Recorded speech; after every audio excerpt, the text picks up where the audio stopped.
સુરત મહાનગરપાલિકાનો આરોગ્ય વિભાગ હાલ અખાદ્ય પદાર્થનું વેચાણ કરનારો પર લાલાંક કરી બેઠો છે। ત્યારે અગાઉ અખાદ્ય પાણીપુરીના વેપલા બાદ હવે અખાદ્ય મંચુરિયન બનાવનારોને ત્યાં પણ દરોડા પાડ્યા હતા, જેમાં પનાસ વિસ્તારમાં ગંદકીમાં મંચુરિયન બનાવતા હોય દંડ ફટકારવામાં આવ્યો છે। સુરતીઓના આરોગ્ય માટે સુરત મનપાનું આરોગ્ય વિભાગ હાલ સતત દોડતું રહે છે। તે સુરત મનપાના આરોગ્ય વિભાગે અખાદ્ય વસ્તુઓનું વેચાણ કરનારો સામે લાલાંક કરી છે।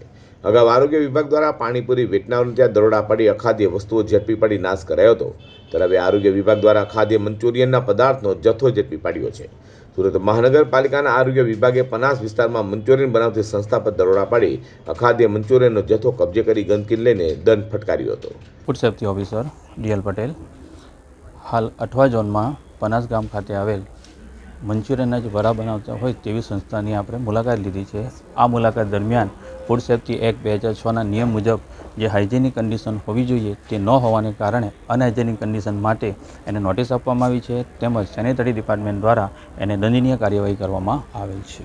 સુરતીઓના આરોગ્યને ધ્યાને લઈને અને અનેક રોગચાળો શહેરમાં ન ફાટી નીકળે તેને લઈને સુરત મનપાનું આરોગ્ય વિભાગ સતત કામગીરી કરી રહ્યું છે, જેને લઈને અખાદ્ય વસ્તુઓનું વેચાણ કરનારો માટે ફફડાટ વ્યાપી પામ્યો છે।